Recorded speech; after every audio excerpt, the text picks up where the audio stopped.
नमस्कार। मैं सुलभा दिवाकर, सुलभा स्टोरीज़, ये मेरे यूट्यूब चैनल पे आपका स्वागत है। अगर आपने मेरा चैनल अब तक सब्सक्राइब नहीं किया हो तो कृपया बेल आइकॉन का बटन दबा के चैनल सब्सक्राइब कीजिए। आज फिर से मिल रहे हैं एक नई कहानी के साथ एमटीएनएल यादों का गुलदस्ता में डर के आगे भी जीत है। ये सब कहानियाँ मेरे नौकरी के दरमियान घटी हुई सत्य घटनाओं पर आधारित है। कई लोगों से अब हम बहुत दूर हैं और फिलहाल तो अनेक सहकारी उनका जीवन बहुत सुंदर तरीके से संवरा हुआ है। कई सहकारी के मुझे नाम भी याद नहीं, कई वक्त के लपेटे में खो चुके हैं, कई परदेश जाके बस गए। बहुत साथी इस दुनिया को अलविदा कह चुके। मैं औरों को बताना चाहती हूँ कि हम सब ने कितने कश्मकश से गुजरकर ये मुकाम हासिल किया। कहानी में ज़्यादातर नाम बदले जाएंगे। जहाँ नाम लिखकर किसी को उनकी बीती जिंदगी से तकलीफ नहीं होगी, वही नाम सही रहेगा। हम जहाँ ट्रेनिंग के लिए नियुक्त थे, चरणजीत राय मार्ग फोर्ट में वो बिल्डिंग थी। वो इमारत 100 साल पुरानी थी। बचपन से ही भूतों की कहानी सुनते आ रहे थे और सच भी लगती थी। हम वैसे डरपोकी थे।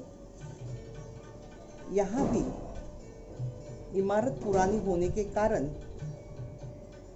कोई पहले से ही हमें कोई कहानी सुना गया था। हम बहुत डरते थे।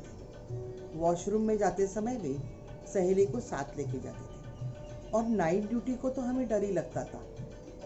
नाइट ड्यूटी भी 3-4 प्रकार की थी, 15:30, 17:30, 19:30 और 2140। हम अक्सर 19:30 की ड्यूटी करते थे। 19:30 ड्यूटी वालों को 12 से सुबह 5 बजे तक आराम के लिए भेजा जाता था। तब तक एक्सचेंज 2140 वाले सहकारी संभालते थे। कभी बारी बारी सबको 2140 वालों को छोड़ने के लिए सुबह 5 बजे ड्यूटी पे आना पड़ता था। एक दिन हमारी बारी आई। मेरे साथ सीमा और सुपरवाइज़र सुधा मैडम आदि की ड्यूटी लग गई। सुधा मैडम बड़ी सरल, सादी और सुंदर थी। बड़े बड़े फ्लोर रहते थे। मैं 152, 151 पे थी और सीमा 153, 154। हम सेट लगाकर अपने अपने जगह पे बैठ गए। बहुत शांति रहती थी, नींद भी आती थी और अलार्म बजने के बाद कॉल आया ऐसे महसूस होता था। फिर हम कॉल लेते थे। ऑफिस में जहाँ एंट्रेंस था वहाँ पर सीमा बैठी थी। मैं आ गई। मेरे साथ टेबल पर सुधा मैडम बैठी थी। बहुत शांति रहती थी, इसके लिए थोड़ी देर के बाद में मुझे हंसने की आवाज़ आई।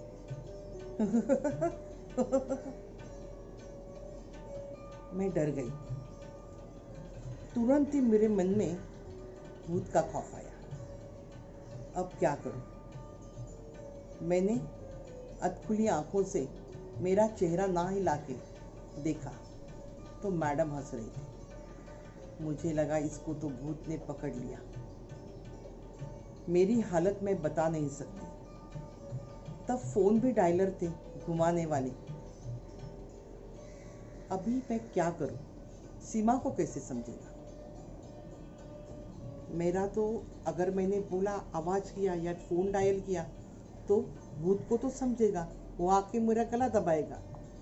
मैं इतना डर गई, रोने का मन किया। बड़ी ताकत से मैंने 153 डायल किया। 4-5 घंटे के बाद में सीमा ने फ़ोन उठाया। मैंने बोला, जरा भी आवाज़ ना करना और यहाँ पे देखो भी मत। जल्दी जाना और ऊपर जाके दूसरी सुपरवाइज़र को बुला के लाओ। सीमा गई होगी, दरवाजे का थोड़ा सा आवाज़ आया। यहाँ तो हंसी जोर जोर से चल रही थी। मैं और डर गई। अब मैं कुछ भी नहीं कर सकती।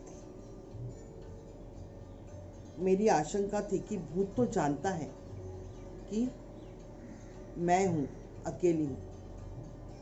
अब मैं चिल्ला भी नहीं सकती क्योंकि सुनने वाला कोई नहीं था, सिर्फ मैं और भूत।